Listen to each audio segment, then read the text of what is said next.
guys, welcome back to the channel.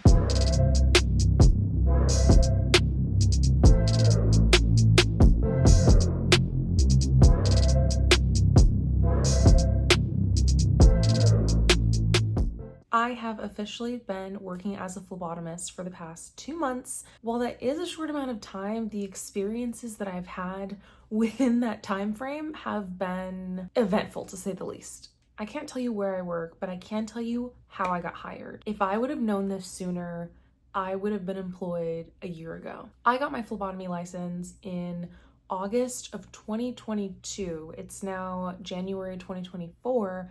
So I'm almost to the point where I need to renew my license because it expires every 2 years. In that year and a half, I've only been working for 2 months, and part of that is the fact that I'm a full-time student. For a long while, I had another part-time job, but now I'm solely focusing on school and phlebotomy. I tried all of the traditional methods at first. I was going online, I was going on LinkedIn, I was going on Indeed, I was searching the internet and just putting in as many applications as I could, making sure that my resume was up to date, making sure that I had references. None of that really helped because I had no experience. If you're a phlebotomist in Southern California with no experience, it is going to be a struggle. Maybe that was just me. Honestly, maybe you'll have a much better time than I did, but when I tell you, I would spend months just applying, calling them, sometimes even popping up to speak to them in person. What I wish I had known from the very beginning, and what I think is the best way to put yourself out there with no experience, is to go to an open hiring event. The hospital that I work at has several hospitals throughout California, and they had like every week or every other week a day and time where you could just come in with your resume and talk to HR. I went in around September-ish, and I spoke to HR. They took me to someone that works in the lab who's not the lab manager, but I think the person directly below them. And I interviewed with her. She said that she loved my enthusiasm, she loved my energy, that I was willing to just jump in, that I could take little to no direction after a period of training. And the issue that I ran into was my lab was going through a transition where the lab manager was on their way out and another one was on their way in. And they didn't want to make any hiring decisions before the new manager could meet me and vet me and decide, okay, yeah, this is who I want to work with. I ended up waiting about a month for just the old manager to leave.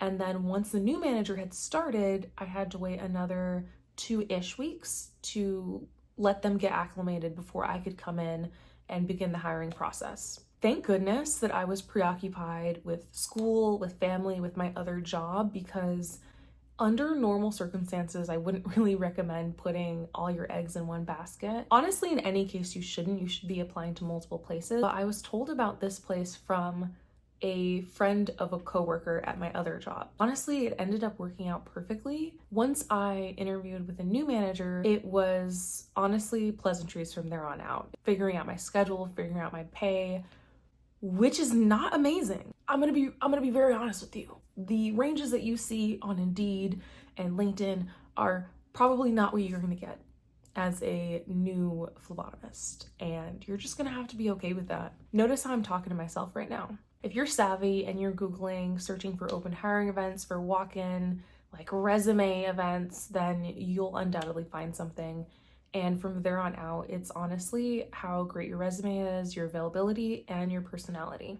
Definitely be prepared to list off the order of draw just as you're interviewing. Know what are the additives in each tube. Know if you need to do this, that, and that test, then you need this, that, and that tube. So I'm telling you now, be prepared for that.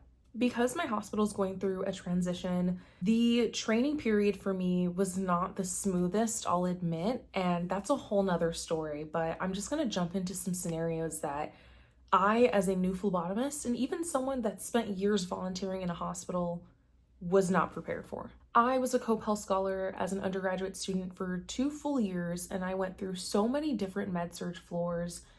And when I tell you, I saw more in my 2 weeks of just training as a phlebotomist than in those 2 years. To give you a little context, my hospital splits up phlebotomy duties into 3 areas: ICU, CCU, ER, you have tower, and you have triage. Each day you have one or the other, or triage if you're trained in that. I was in my first week of training, and I was put with another phlebotomist who has several years of experience, and we were ICU, CCU, ER that day. What I didn't realize was every time an incoming trauma came in, if you're that section for the day, you have to go to every single trauma and collect blood from that patient. They could be unconscious, they could be up and talking, CPR could be being performed on them as they come in. You just don't know what the situation is ever. Luckily, when patients come in, nurses or EMTs will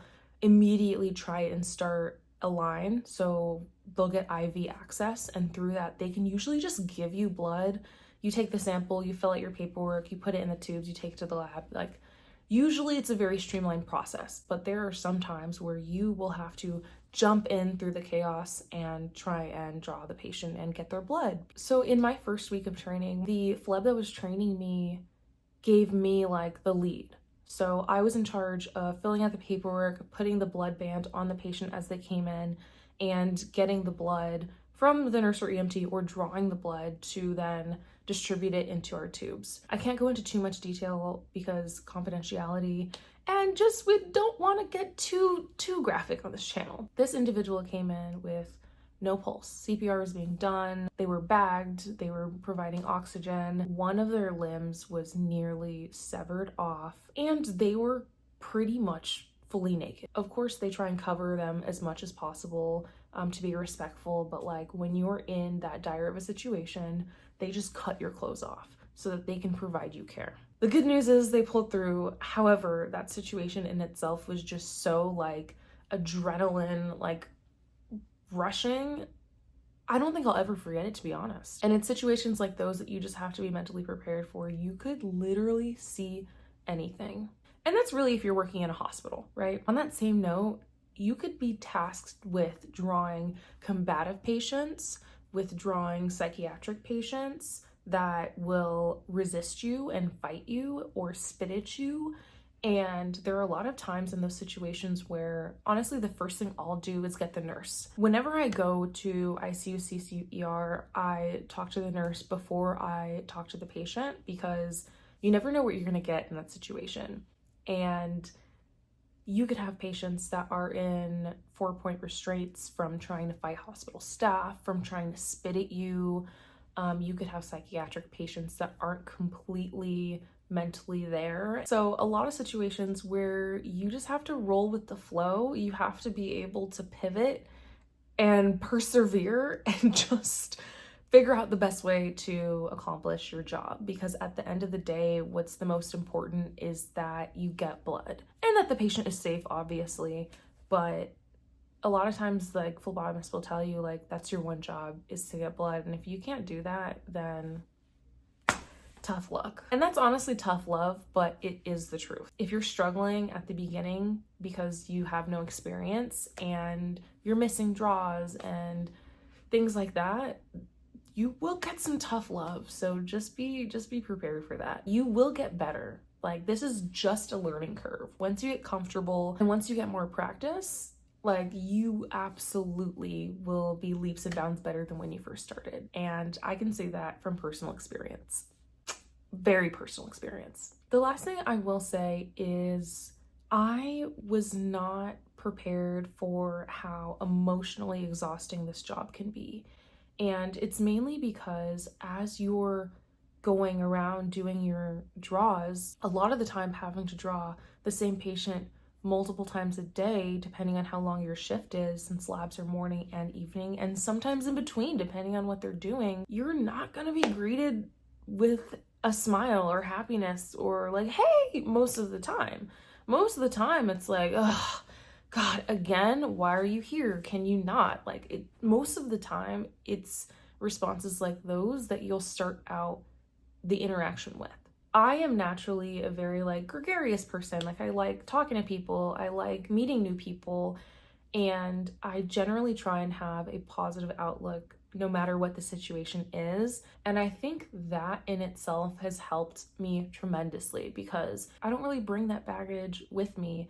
And I think that's really important because you will most likely be doing the majority of the emotional labor in that interaction. Your tone will decide whether or not you have a good experience with that patient a lot of times. Sometimes they're really good sports and they'll just talk to you or they'll crack jokes or you can crack jokes with them, but the majority of the time it's not really an overwhelmingly pleasant experience for them. They are getting poked with a needle. All right, guys, well, those are my thoughts. Those are the things that I wish I had known before I got my phlebotomy license. All that being said, I have zero regrets. I love my job. As exhausting and unpredictable as it can be, I would do it all over again. If you have any questions about other phlebotomy related things, just drop them in the comments. And if you are in the process of getting your phlebotomy license, good luck. Practice as much as you can, bring as many people as you can to Friends and Family Day, and yeah, see you next time.